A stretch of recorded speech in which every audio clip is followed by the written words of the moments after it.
کبھی ان میں کوئی فرق نہیں آیا. شادی بیاہ میں وہ بھی اٹینڈ کرتے ہیں اور یہ بھی اٹینڈ کرتے ہیں. بچے بھی ان کے اور ان کے ملتے جلتے ہیں، بہت خوشی سے زندگی بسر کرتے ہیں.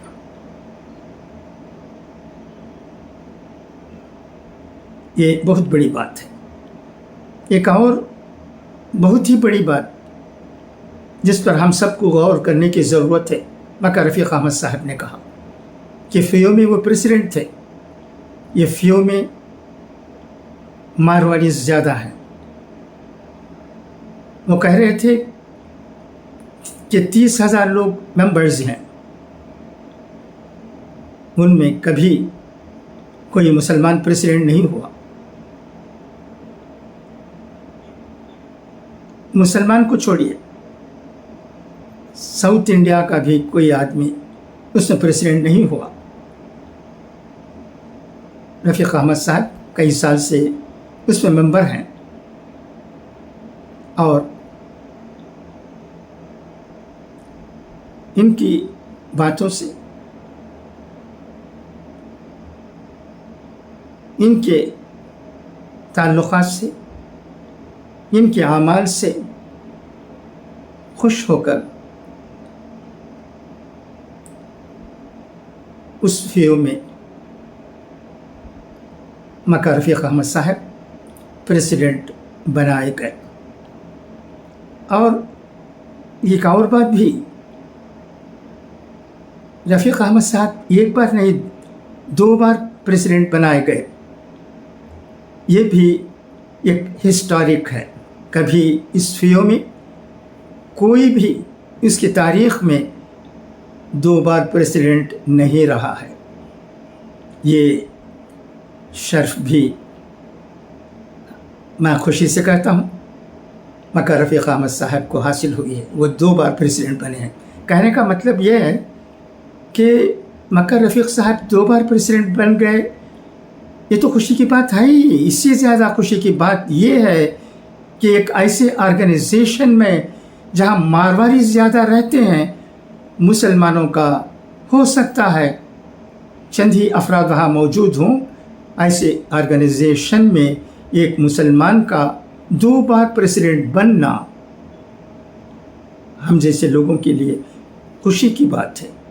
یہ ظاہر کرتا ہے کہ رفیق صاحب میں وہ باتیں پائی جاتی ہیں جن سے متاثر ہو کر انہوں نے 2 بار پریزیڈنٹ بنایا. ہمارے اخلاق ایسا ہونا چاہیے. ایک اور بات، بالکل صحیح بات رفیق صاحب نے کہا، we have to show mercy on others. We have to be magnanimous in our approaches.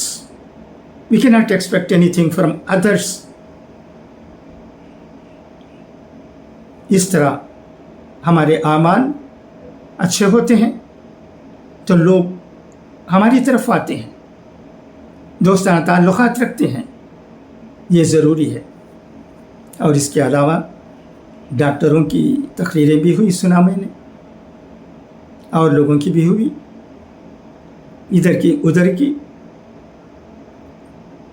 ان کا نام لے کر تقریر کو لمبی کرنے کے بجائے رفیق صاحب نے ڈنکی کی چوٹ پر جو باتیں کہی ہیں وہ ہم جیسے لوگوں کو خوشی دیتا ہے.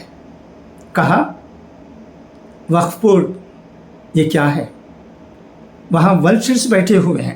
وہ تمل ناڈو کے وقف کے بارے میں بول رہے تھے، اور جگہ وقف بورڈ کی کیا حالت ہے اس کے بارے میں ان کو جانکاری نہیں، اس لیے انہوں نے کہا کہ وہ کچھ نہیں کہہ سکتے ان کے بارے میں.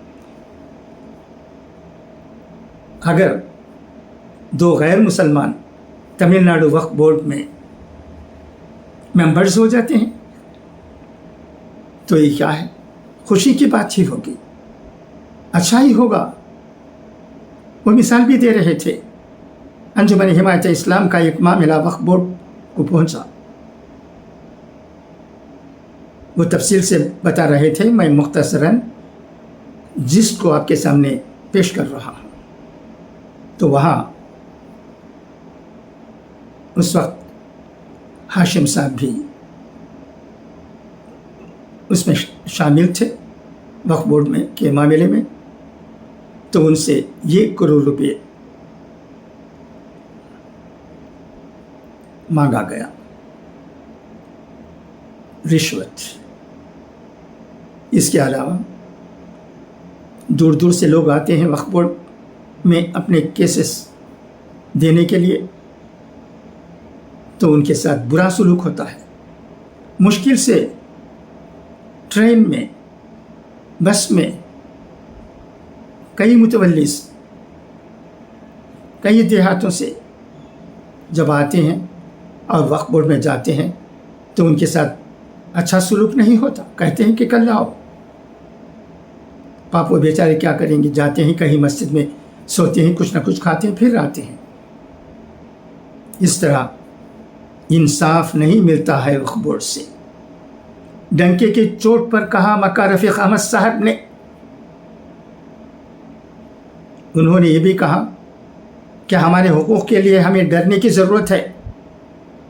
یہاں ججز وکلاء آئے ہیں، انہوں نے بہت سی باتیں کی، ہمارے رائٹس کیا ہیں، ٹھیک ہے، مگر میں جو ہو رہا ہے تمل ناڈو میں وہ آپ کو سنا رہا ہوں۔ آپ کوشش کیجئے اپنے حقوق کو برقرار رکھنے کے لیے جو کرنا ہے وہ کیجئے۔ اس پر میں کچھ کہنا نہیں چاہتا، مگر تمل ناڈو میں وقف بورڈ کی جو حالت ہے اسے میں جانتا ہوں، آپ کے سامنے لانا چاہتا ہوں۔ یہ بات ایک جلسے میں، جمعیت علماء ہند کے جلسے میں چنئی میں مولانا محمود مدنی صاحب کی موجودگی میں یہ باتیں ہوئی۔